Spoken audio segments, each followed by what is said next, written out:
And welcome. I am Sarah. Thank you so much for joining today. Today you get to meet Lizette. Lizette, Hello. do you want to start by just sharing a little bit about you, and then I'll do some more introductions and stuff. Sure. Hi, I'm Lizette. I am a student of Sarah's. I'm a yoga teacher. I'm also a teacher for children with special needs. I've been practicing with Sarah for the past 5 years, if not more than that. I'm happy to be here. I'm happy to just be a part of this whole challenge. I think it's beautiful. I've been watching the replays. I'm over in New Jersey, so I've been watching the replays, and I think it's just, I listen to it like a podcast, Sarah. I am so glad you have been enjoying it. I just need to answer something real quick here. So, before we get started, just a couple of things. The winner for yesterday's challenge is Dawn. I posted it on the feed just not so long ago. So congratulations, you're gonna get this little bracelet right here. And I look forward, I hope you enjoy it. Let's see, what else? I wanted to ask you today, if you have been enjoying this challenge, if you wouldn't mind taking the time to write a little testimonial on the group, or if you have the courage, I would even appreciate a little video. Just take a selfie video and say, hi, this was my experience, this is what I gained from it, and I got, whatever you want to share. So if you had fun, if you enjoyed it, I would greatly appreciate a little testimonial that I can use for next time and for my website. Let's see, if you are interested in working with me one-on-one, if you really feel like you have found your teacher, I have put a link to book a call with me. I have maybe 3 spots open to work with privately one-on-one. And just to recap, today the winner, today the winner of whoever comments and does their homework is gonna get this book. It's called The Way of the Peaceful Warrior by Dan Millman. And it's another one of those beautiful and enlightening books. This one is more like a fairy tale. It's fiction, but it's real, and it's just very inspiring because it kind of shows you how you can do everything that you want in life and everything that you think you want and get all the success that you think you want, and yet if something's missing, then you're not going to quite feel completely fulfilled. Something's still always going to be missing. And yet if you're on a spiritual path, it actually works the other way, because you're anchored in yourself, in your spirit, in using every experience that happens in your life as a lesson for awakening, for learning, for improving, for understanding, for healing. Then life just becomes like a school and like a little interesting experience. And every time that you find suffering or an instability or sadness or fear, you almost welcome it, because it tells you like, okay, here's the next layer of the slinky that you have to work on. And you're coming from such a place of love and acceptance and understanding that it doesn't matter what the world throws at you, you're able to like keep that center and stay on track with the commitment that you've made to yourself. So that's what we're going to talk about today. How do you stay on track? Because for the last 5 days, we first talked about creating sacred space and the importance of having space and time and making space and time for yourself. Then we talked about the mind and how it works, so that you have an idea as of what to expect and not try to get the mind to do something that it's not designed to do. The mind is designed to think, to remember, to imagine. This is why it's always doing something and wanting to do something, wanting to create, etc. So we talked about that. We talked about emotions and the energy body and how they are our compass as of where we need to go in our journey. And then yesterday we talked about the practice, how it's best to meditate maybe in the morning because the mind is a little bit more quiet. And then if you're practicing in the afternoon, then maybe movement is the best option for you. We talked about the different types of practice. We talked about the importance of like setting a goal to practice every day, and how to keep like track of your practice so that you give your inner child motivation to keep going. Let's see, what else did we talk about yesterday? How the practice must be enjoyable and systematic, and how the practice has to be customized for your specific needs. So not just like your level of strength and stamina and flexibility, but also your personality, your background, your style, and like something that really helps you, and how only you know what that can possibly be, because only you know how you feel.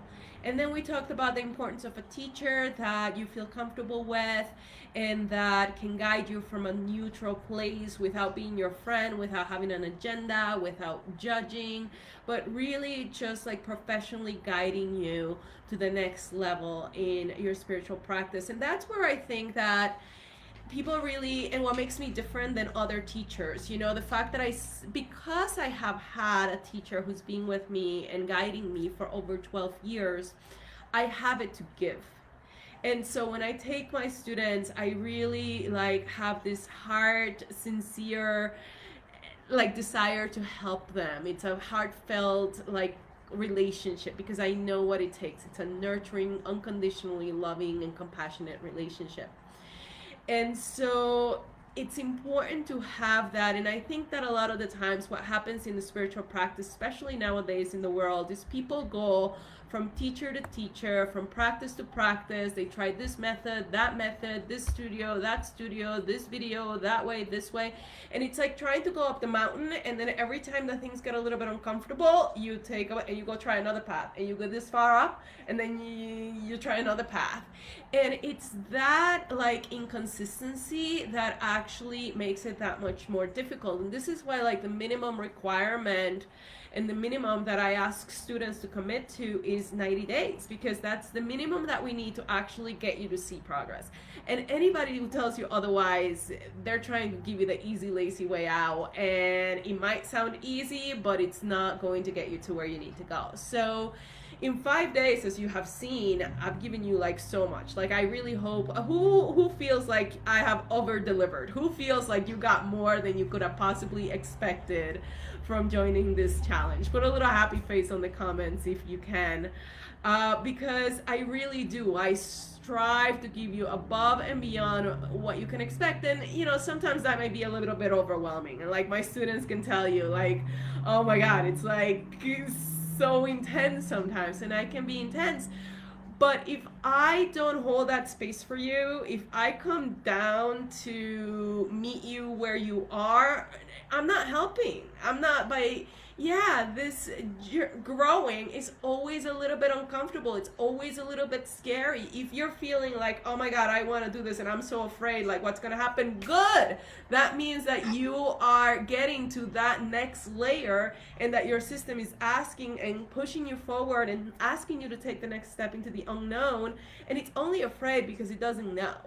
I remember Rebecca, who was online yesterday, working with me one day and saying, is this safe? Like, I'm so scared. And I'm like, trust me, it might be scary, but it is 100,000% safe. And when you get to the other side of that fear, when you get to the other side of that pain, when that negative energy feeling is no longer there, it's like, oh my God, your only question is like, where have I been? What happened to me? What? It's like you wake up and you're out and you can breathe, and the world is so peaceful and nothing, it's like undescribable.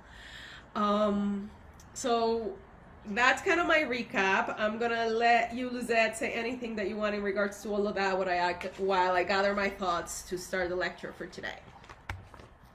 I definitely want to just reflect a little bit on what you said in terms of, did you give? Does anyone think that you went above and beyond? I think for me, if I want to talk about what really got me on this path with you, is that's what it is. Like, I felt that, oh my God, if I say yes to this woman, I can't hide. I gotta show up, because there is that exchange, right? That energetic exchange, and it almost doesn't feel, you can't say yes and then not do it. It's not fair. It doesn't feel right. It doesn't sit right. You feel not guilty. You don't feel good. So I knew that when I said yes to practice with you, it was a commitment, and that in and of itself does feel safe, because I felt, even without words, I felt that if I was going to say yes, you were going to be with me, and then I couldn't let you down.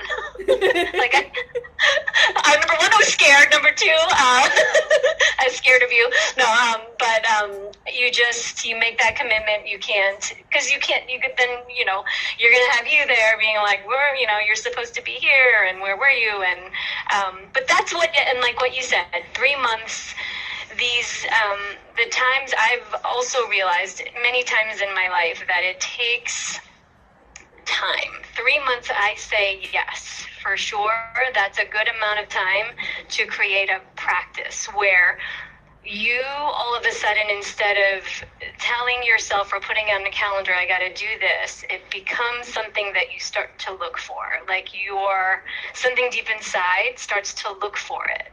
And that's when you're in, you're in the rhythm. Yeah. So my goal is to get you guys in a rhythm in this 90-day program. By the time you're done, the transformation is so deep, there's no way back. That's the other scary thing about working with me. It's like, I'm the real deal. I'm going to take you where you need to go, and that there will be no way back to your pain. There's just no way back.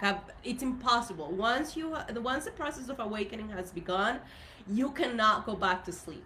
You will always know. And then sometimes that happens, and we're going to talk about one of that in the obstacles that we're going to talk about today is, when you're in pain, when you're suffering, that's all you know. Once you come with me, you're going to have an entire new paradigm of possibilities. Then sometimes one of the things that happens is you regress a little and you end up back in that pain, but now the pain is that much more uncomfortable. Why? Because you know better, you have seen better, you have experienced better, and even though it might be more uncomfortable, it's actually a good thing, because it means it's no longer acceptable, and your standards for your level of suffering are like, I know I am not going down there no more. I'm just gonna stay up here. And so, yes, guys, I know I can be scary sometimes. I know it. It's like, I'm intense. It's and listen, I got news for you. If your teacher's not holding that space, if your teacher's not making you feel like a little bit uncomfortable, you have no idea how many times my teacher used to have building where you walk up the stairs, and the stairs were outdoors in order to get to her door. And I would literally sit there with just butterflies in my stomach, like, oh my God, what layer is gonna get peeled away today? And every time I left that classroom, I was lighter and lighter. Yes. And lighter. Right. And lighter. Yes. You hold your students accountable, right? I think it's an accountability thing. If I'm not doing what I said I was going to do, you have a way of making us accountable for that, and that's a really, just in terms of teacher-student relationship, that's huge. Even parental, mom to a son. I have 2 boys. I wish for them to feel that accountability, to take responsibility for the things that they do. You try your best to teach, and then they need to feel that's how you know it's real, if they have that sense of accountability. So that's what I meant by scary. I know it's going to be me. If I don't, it's going to be my bad. It's going to be all on me. I'm going to be accountable for it if I make this commitment and don't do it. And that it makes you want to show up. Or and then when you show up, and then you're in the rhythm, and then there's the magic. It's funny sometimes for me, because I honestly don't do this with my students. My students and I don't sit down and chat like this. I ask them to show up for you guys, because I know that sometimes I operate at such a place that I might not quite be able to come down and relate the way that I should, right? And so my teachers, Katie, Lizette, and Rebecca, whom are going to be joining my team as the groups grow, they are going to be there as well. Lizette's already leading the gentle chair yoga class on Tuesdays for the 90-day program. So if you like have injuries or pain or knee issues, back issues, shoulder issues, and you need a more gentle practice, though I have to tell you, my classes are so gentle, like compared to the regular crazy yoga out there. I'm like so alignment based, so breath based, because to me, the physical practice itself is just a vehicle for the awakening that needs to happen from within. But what I was gonna say is it's been very interesting to talk to them and have them give you their perspective on me, because when Lizette says she holds you accountable, I'm like, I'm not holding anybody. What are you talking about? Like in my head, like that's not even the thing. But I would imagine that what happens is I work at such a high standard that you are inspired and you're like, oh my God, like she's there for me. She's working at that level. I have to show up because she's working so hard to help me. Like, how can I not show up? It's like the minimum that I could do because she's putting so much into helping me. And so I don't know. I guess maybe that's what, because I'm that's listening exactly to you. I'm like, it. For me, that was For me, that's exactly it. Because it's like, you know, it's no joke. I'm like, I can't agree and then bail. It's just not respectful. That's so I do hold an energy because I walk the path. That energy Right. of respect comes through, and so students naturally step into that place like, oh my God, I have an example to follow. I have a leader I have to follow. And, that strength comes from having been through hell and back, and then having fought like hell to get the hell out of hell. I'm a strong teacher because I'm really trying to get you out of where you are, and that requires a lot of energy. That requires a lot of like everything. So anyway, with all of that said, let's jump right into it. So we're going to talk about the obstacles that you're going to encounter on the path, and then we're going to talk about the 3 things that you need to overcome those obstacles. The first obstacle is sickness and illness. Anytime that you have physical pain, or that your mind is not stable, or that you have any imbalance like anxiety and depression. I know that I talked yesterday about how they are coming from fear and things that are under the rug that need to come up for healing, etc. But they are at some point manifesting in the physical body through literally the chemistry in your system. So if you are either physically in pain on your musculoskeletal or physiological like systems, respiratory system, digestive system, or if you have a chemical imbalance that's actually creating a mental or emotional imbalance, these things need to be addressed, because once the problem is manifested at the physical level, you need the help of a mental health professional or a doctor who could actually help you to heal these things at the physical level. Now, the mistake that people make is a lot of the times they're focusing on that, and they're not focusing on the root energetic cause of the problem. They have to go hand in hand. You cannot just work on the energy if your body's already sick. And you cannot just work on the physical body if you're not working on the energy, because then it will sooner or later come back. So that's the first thing.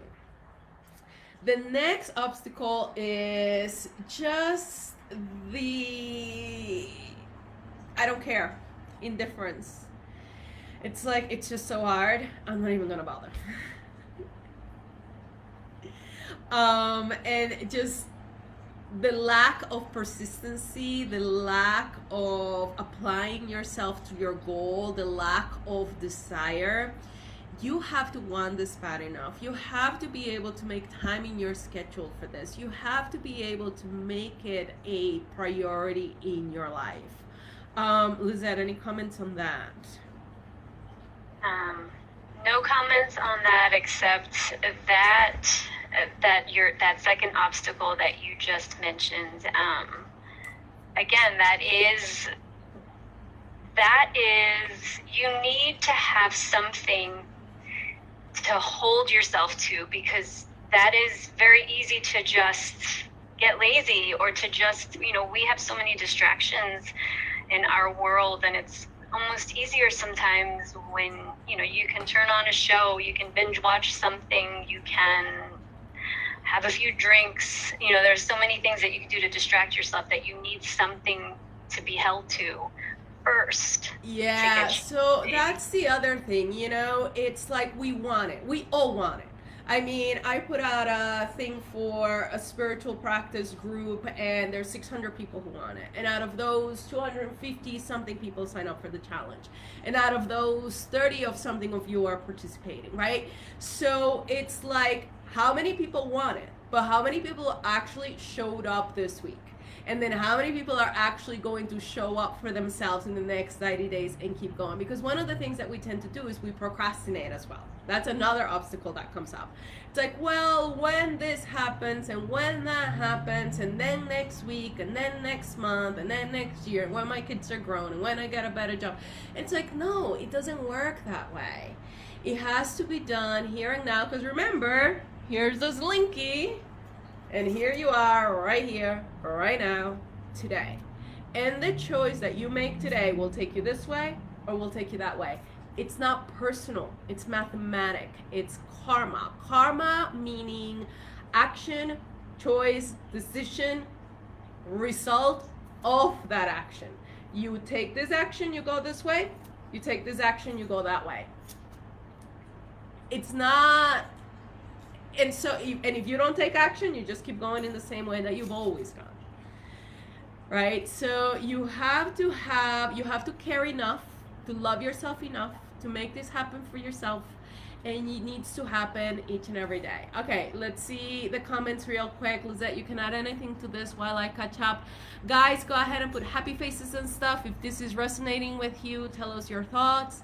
Yes, Deborah, I remember when you wanted to learn Reiki, I was afraid, and then now you love it. Now you're like so totally addicted. I know, that's what happens. It's always going to be a little bit, you know, challenging to make that decision, to take that step forward, but trust me, you'll never regret it. You will always be so glad. There's no words to even explain it. That's a tough thing about what I do. It's like, how do you explain?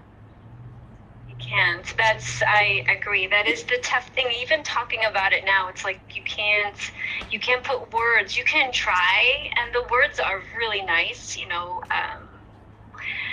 balance, clarity, peace, like those are all really wonderful words, but if you've never experienced it the way that you can, the way that you will, then you don't even know, you have no idea. Your idea of peace right now is very different than what you can experience if you do, you know, find a practice that centers you and, you know, gives you some clarity, allows you to be that witness. If you don't have that, then your idea of peace is like what? You know, quiet, I got no problems at the moment that are pressing, or, you know, it's different. The peace is different. So you can't really describe it, Sarah. I agree. It's hard to, I don't know. It's real, and you can't really describe it. It's very different than anything you've experienced. If you find a centered place where you're actually watching yourself and watching the world, it's very different than anything you've experienced. The suffering stops because of the clarity and the understanding and the anchored in that center. So nothing outside is going to really change. All that has changed is your ability to master your energy system and stay focused in where you need to be. Let's see. The next obstacle here is doubt or indecision. And there's three things that you're gonna doubt. You're gonna doubt the practice. Like, you're gonna be doing some exercises, some breathing techniques, and you'll be sitting there like, how's this gonna help? Like, this is getting them nowhere. And then you get bored and you get tired and you're like, I don't understand. Like, how is this really helping? Let me just go back to the refrigerator or something. You know, whatever it is that you usually do for comfort. You're going to doubt your teacher.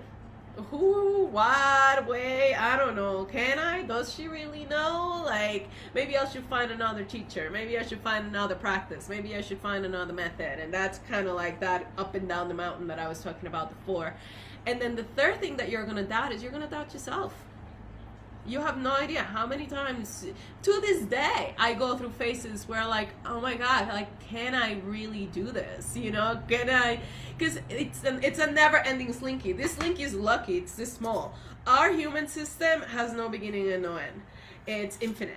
And so every time you think you're there, God just goes, you ready? Good. Here's the next layer. And, you know, as a matter of fact, a lot of the times as you go through the journey, one of the things that happens is you get stronger, you get more centered. And the safer your system feels, the safer it feels to bring up the next layer of pain. And you're like, no, I thought I was done. It's like, no, you're not that lucky. You are lucky enough to be grounded enough and strong enough, and therefore you now get to do more work. I know I'm not the best salesperson. You guys, because it's not my job to sell you or convince you. My job is to show you the reality, to support you, to be there for you, to give you all the wisdom that I have from my experience, to hold space for you. But if I sugarcoat it and I paint these rainbows and butterflies, and the ironic thing is, there actually is real rainbows and real butterflies at the end of that, and throughout the entire journey. It's so much fun. It's so much fun. Like, okay, so let's go ahead and put rainbows and butterflies while I catch my breath and Lizette adds anything to this, because it's so true. It's the most precious rainbows and butterflies you could ever get. Right. Now, I mean, obviously, we have, you have Rebecca, and we have Katie, and me, and, we are here. We're not going anywhere. We're still seeking you out. And we're talking about the whole, it's work. It's work, but so much better than it was before the work. Oh my God, so much better. And it's work that it has to be right for you at the right time. I mean, not everybody works with me for this long. I do have like incredibly high retention rates, because the students who do find me, once they start doing the work, they're like, oh my God, thank God, I've been looking for someone to help me with this. Like, there isn't anybody out there that's going to go this far deep into what it is that we have to work on, right? So this is why they stick with me, but don't be afraid. I'm not asking you for a 5-year commitment here. That will come if and it is meant to be. I am asking you to commit to yourself for 90 days and give me the chance, and I promise you will have incredible results in those 90 days. And then from there, you can take any path you choose. A lot of the times I come into people's life to just kind of like ignite the fire, and then they just blossom from within all on their own. So I have had hundreds and dozens of students over the last 10 years that I've been teaching, and it's only a handful that I can literally probably in one hand, maybe two hands, that I can say have actually stayed with me for long amounts of times. And these are women who are looking to serve. So all 3 of you guys that you met today are teachers who your call is to serve as well. And so if you're out there serving constantly, then you actually do need someone to kind of help you serve, that's helping you clean your side of the street, like we were talking about yesterday. Okay, next obstacle is laziness. To wake up an extra 15 minutes early to do your meditation shouldn't be all that hard, but the human system is what it is, and he likes to sleep, and he likes to play, and he likes to watch TV, and overcoming that laziness is one of those obstacles. But then once you do, like you were saying before, it kind of just becomes what you do. So now it doesn't feel like a lot of effort. You see, it feels like you have to overcome laziness because you've done it in a certain way for so long. But then once you really get into a rhythm, with the support of a teacher, a community, and a practice, then it doesn't take that much more effort. Like you said before, you look forward to it, and it's not that hard. Yeah, and it's almost like if I, let's say I'm busy or I miss something thing or I don't do my practice, I can feel depleted. Like I just need to fill up. It's almost like it's not like, oh, I got to do my practice. It's like, oh gosh, let me just do my practice so I can face whatever it is I got to face. I got to go to work. I got to do whatever with the kids. So it's like a filling up. It's a way to fill yourself so that you can do whatever you need to do. So that's what it becomes. That's what it's become for me. Definitely not a chore. It's like I need to make sure I can do that. I have time for it so that I can do all those other things I got to do. From the right place, which brings me to the next obstacle, the other things you got to do, which is worldliness. A lot of the times we easily get caught up in the world trying to make money, trying to have fun, trying to just maybe just even like interactions with people and going to parties and I'm not saying you don't want to do that. It's normal to do that as a human being, but when that's your only source of pleasure and satisfaction, and looking out into the world, into experiences and wealth and titles and so-called success is your one and only focus, and you're not seeing how you can use these external experiences to improve spiritually, then you can get a little bit lost. So that's another one of the obstacles. Let's see. We have two more. The next one is illusion or delusion. And this is a really, a lot of the times when I get new students, they feel like, oh my God, I got it. I'm there. I've been looking for this my whole life. And I'm like, just keep going. It's okay. One step at a time, one breath at a time. Because sometimes when you start, you get that feeling of like, I've made it.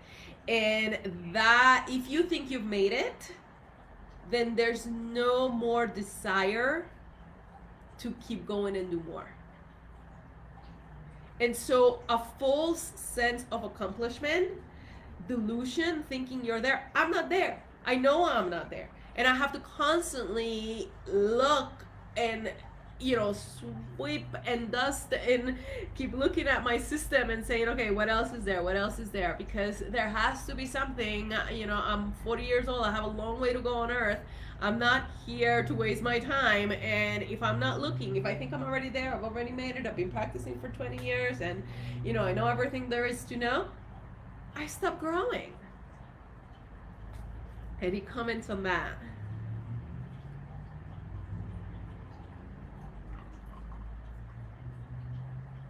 See, Lizette or anybody else on the chat, whoever wants to comment on that. I'm looking at my next one. I've definitely been there. I've been at times even in the past 5 years, I'm like, wow, I'm good. And then I'm not. Like pretty much immediately after I feel like I'm there. It's probably happened, a few times. And, how do I know? Because I get triggered. I get triggered and I react and then I blow it, because then I create karma and I'm like, oh man, I'm supposed to see that before I do something. So then, it puts me right on my butt and I just say, whatever. That was weird. I thought I was good. And that's the thing. That brings to the next obstacle. The next obstacle is a lack of stamina. Because you're right, that happens. And can you have the stamina to fall down and get back up? Right? Because if you fall down and you give up, then that's it. Now you're stuck over there. But if you can fall down and then master the stamina to get back up, dust yourself up and keep going and try again and do the introspection that you need to do, then you really have a lot more hope. And then the last obstacle that I'm going to mention is regression. You get to which is related to this one. You get to a certain stage and then you don't know why or how. Maybe you interacted with the wrong people, or you had a fight with somebody, or something triggered you, like you say, and you regress to that place.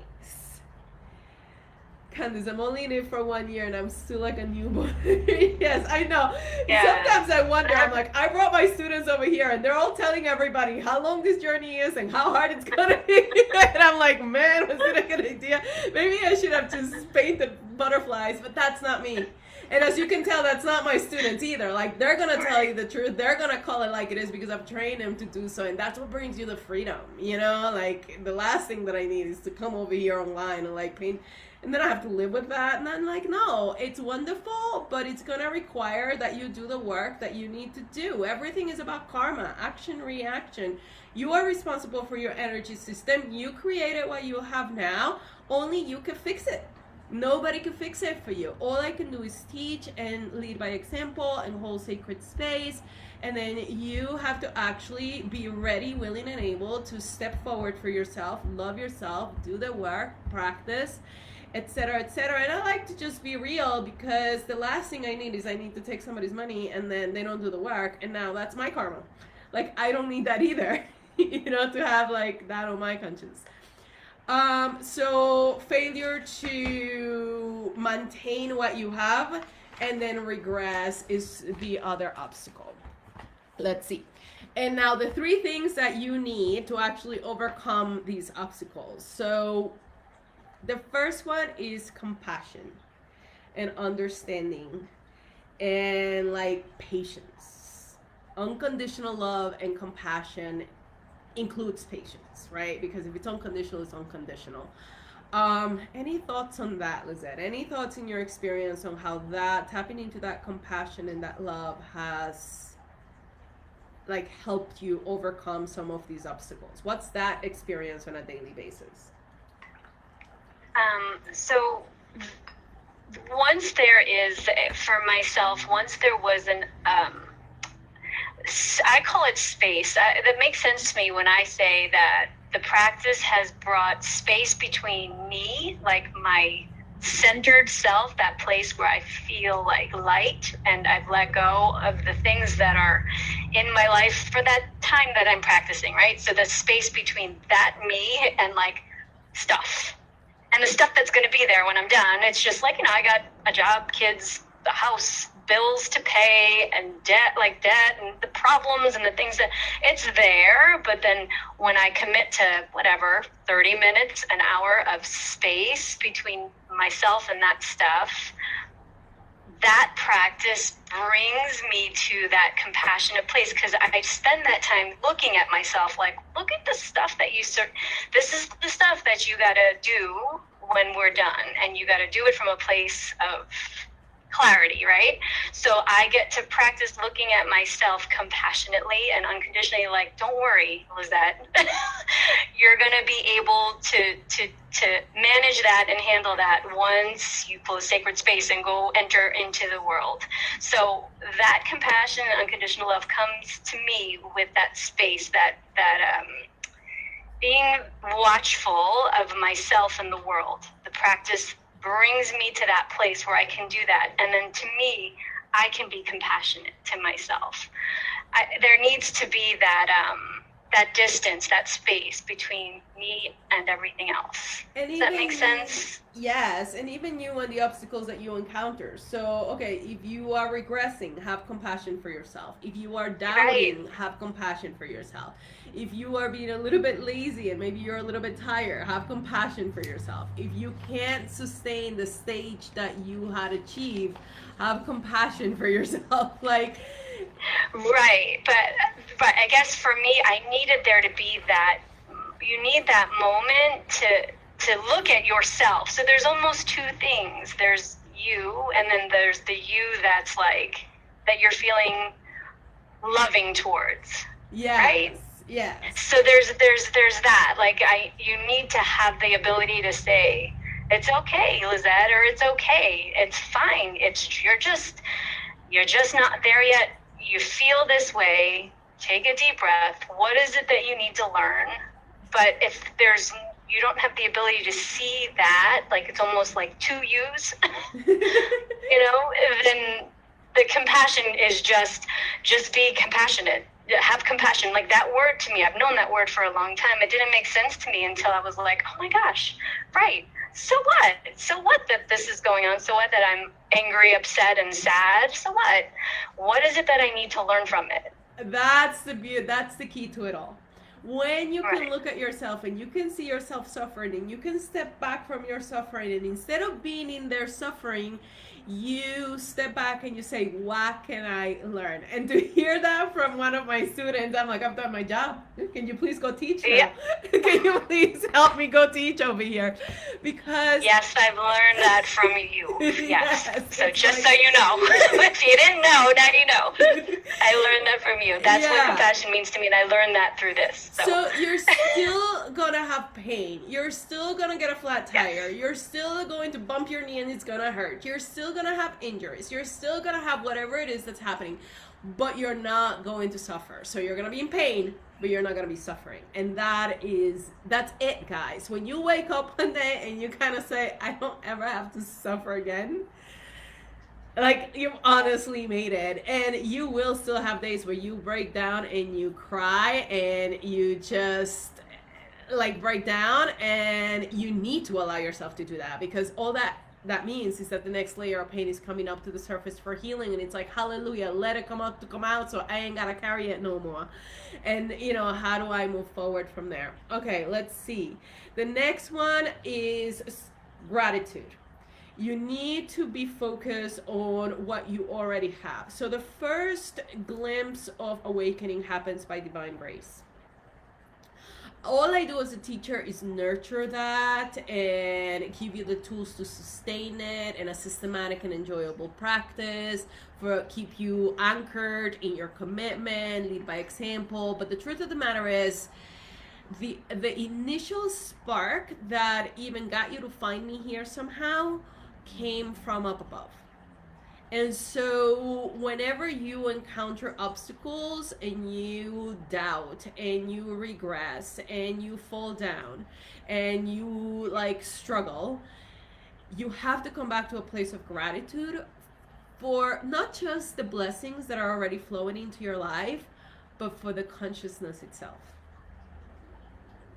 The gratitude for being awake enough to see it, as painful as it might be. Anything you want to add to that? Like, just the clarity, gratitude for the clarity. Yeah. Go ahead. And just and just an opportunity. Anytime for me, if anytime something happens and I'm not feeling at peace and I don't feel love, I have tried to remind myself to be thankful for another opportunity, right? Like you said, to heal. What is that? Okay, here's my chance. Maybe if I can work through this, I don't have to feel that again. So thank you. Let me just get this over with. And then do it. And then hopefully maybe next time, if it happens again, it won't hurt so much. Or So now you just otherwise, So now you just took it to a whole other level, because before you were like, you see the suffering and you're like, okay, what can I learn? And now you just say, you see the suffering, you say, thank you. Well, I try to tell myself, thank you. Okay, here's another chance. Well, hard. I'm going to say then you're not there yet, because you actually need to be genuinely grateful for whatever it is that's coming up. Oh, yeah, no, you're right. I'm not, because when it's something sometimes I certainly things come up that I'm like, okay, I guess I gotta be thankful for this. So, right, maybe not 100% genuine. Okay, Those are the ones that are really, the ones far- that keep showing up, not so hard, but they keep showing up, or they show up and I'm surprised that they show up, and I'm like, okay, thank you. No, I'm not saying that kind of thank you. I am saying you need to be sincerely grateful for the pain and the layer that's coming up. So even now and then, whenever a layer comes up, and trust me, I still got layers coming up, plenty of them, because the stronger you get, the more layers come up, right? And so sometimes the layers I have to go through are harder, and I'm like, oh my God, like I cannot, no more layers. But it has gotten to the point where when I see myself feel that pain of stuff that's still coming up, there is actually a deep gratitude, because I know from having been through so many of these layers and waves that if it's coming up, I will be lighter on the other side. And so, sometimes I'll feel a layer come up and I'm like, listen, hold on, I have to teach, I have to do this, I have to do that. And then I promise I will give myself time to let this layer come up. And then when I let it come up, do whatever it is that you need to do to let it come up. And then I watch it come up and I sit there with a place of gratitude because I know. So not only am I not suffering, but I can actually embrace the pain that's coming up from a place of gratitude, because I know, having been through so many of those waves, that there is true healing and lightness on the other side of that pain. And so when I'm talking about gratitude, I'm not talking about that sarcastic little gratitude. I'm talking about like, no, you need to be sincerely grateful. So you keep working towards that, and remember, and now you'll have it. So next time, instead of being sarcastic, go, okay, Sarah. No, usually I am. It's just when it's really hard. Those are the big ones, right? You're right. I'm not there, but I usually am. But when it's really hard, I have a hard time. I have to say though, if you can laugh at yourself, if you can be sarcastic with your own pain, I don't know, maybe you are there. You know what I'm saying? Like, otherwise you wouldn't have the sense of humor about it. So I'm not saying it's right or wrong. I'm just saying explore deeper and go and see, like, okay, what is the next layer? Because there is a difficult place.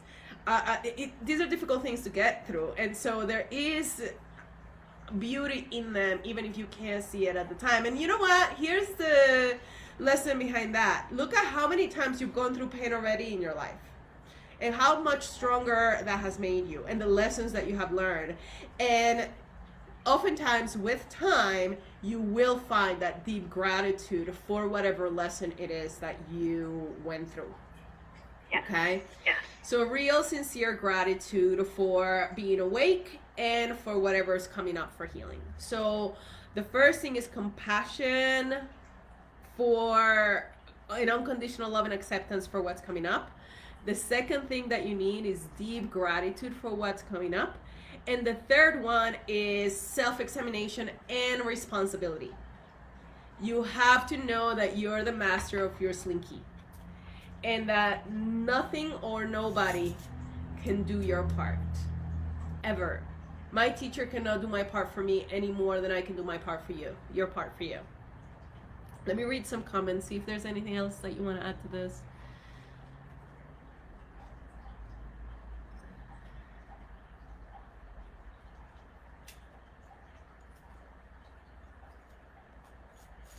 Okay, you're keeping it real is what they're saying. They're saying that, yes, everybody's been through difficult and learning experiences, but even though it's hard, it's fruitful.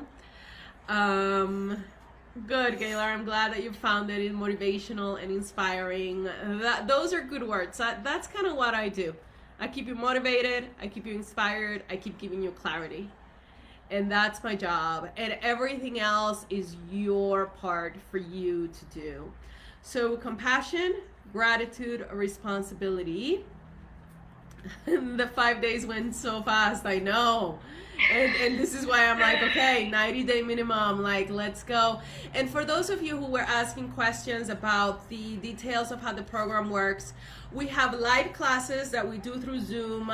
We record all the classes. They go into a very organized library, so you can miss the classes that you can catch up with the classes that you miss. There's also an online library of resources and pre-recorded material. There's 2 books that I give you to read. There's a private Facebook-only, student-only Facebook group. So in that student-only, it's a much smaller group, and then you post questions and I post answers. So you post questions about anything that's going on that you need guidance with, and then sometimes I'll go in there and I'll do videos and give chats to address that specific issue, because whatever question you have, someone else probably has as well, and it allows us to stay connected as a community. But the units, the learning is not on the Facebook, because the Facebook unit learning is good, but there's better systems for tracking and stuff, because I also kind of keep track of who's doing their homework and whatever it is that they're doing and who's watching the videos and things like that. So I have a platform that you go into. So when you click on the link above and you sign up today, you get immediate access to everything you need, your logins, your schedules, the Zoom links, you can join us right away. So, okay, I think that's it for today. Anything else that you want to add to this last conversation? Oh, your action step for today. I'm sorry. Go ahead. I was just going to say, we've been talking, we refer to it as work, but the work is, you love your job doing this work, I say. So we call it work, but for any of us, I think that it's work that you love. And you definitely smile way more. Even when you get triggered, you wind up laughing at yourself after, which is, amazing. So even if you get a frowny face, 5 minutes later, I'm usually laughing at myself like, oh God, look at that. So a lot of work, but a lot of smiling through it. And it's one of those things, you love your job when you do this kind of work. Okay, so before I forget, your action step for today, the last day, is I want you to, on the homework post, put your reason for wanting to do your practice. And then I want you to put that in writing and put it in your room or your sacred space little corner that you made on day one. Because as you go through the journey, the reason why you're doing this, your intention, and it could be anything. It could be like, I want to honor my spirit. I want to be true to myself, to like, I want to stop yelling at my kids. I want to be more disciplined. I want to, whatever it is that your intention is, your reason for wanting to do this spiritual practice, that is what you post, because that's what's going to keep you anchored. Because the journey, like we've been saying enough already, it's not always easy to stick with, but if you have the motivation, and this is why having support is so helpful, because we work together. But if you have the motivation, that alone gives you purpose. Okay, so the 3 things necessary are compassion, gratitude, and self-examination and responsibility. Compassion for yourself and your imperfections, gratitude for being awake and all the blessings that come into your life and for the clarity, and at some point maybe even gratitude for the suffering, and self-examination and responsibility, that nobody can do your part. You have to do it, and you have to take action and choice. And then the 3 things that we talked about yesterday: a teacher, practice, and a community to actually help you stay on path. Those are really key and necessary as well. So, okay. Thank you so much for joining. Let's go ahead and close Sacred Space. For those of you who joined late, I put a link above. If you're interested in working with me one-on-one and you want to book a call, there's a application there for you, and you can find a spot in my calendar. I have about 3 available spots for one-on-one students. And what was the other thing? Oh, if you can give a testimonial, I would greatly appreciate it, about your experience with this challenge, so I can use it for my website. And the next time you run it, we could either do it, type it there, but if you could do a video, people really like seeing other students succeed, so if you could do a quick video, 1-minute video, and post it on the group, I'll greatly appreciate it. Okay, let's close Sacred Space. Ground yourself into the earth, bring the palms together at the center of the heart. Take a deep breath, inhale. Feeling grounded into the body. Exhale, letting go of anything that no longer serves you. Allowing your heart to fill with unconditional love and compassion for yourself and others. Allowing yourself to feel that gratitude for this opportunity, for what you have learned, for how much you have grown and awakened, even in the last 5 days. I mean, can you imagine what you've done in 5 days? What can you do if you really commit to the practice? And taking that commitment to yourself to take responsibility for your choices and your experience, and therefore your life. So post your intention on your board so that you work with intention, whatever your choice might be, and bow to this divine power that's giving you the opportunity to move forward and heal and grow. Thank you so much for joining me for this entire week. You guys have a wonderful weekend. I look forward to working with those of you who choose to join me in this group 90-day Awakening Empowerment Program. Take care. Bye-bye. Bye.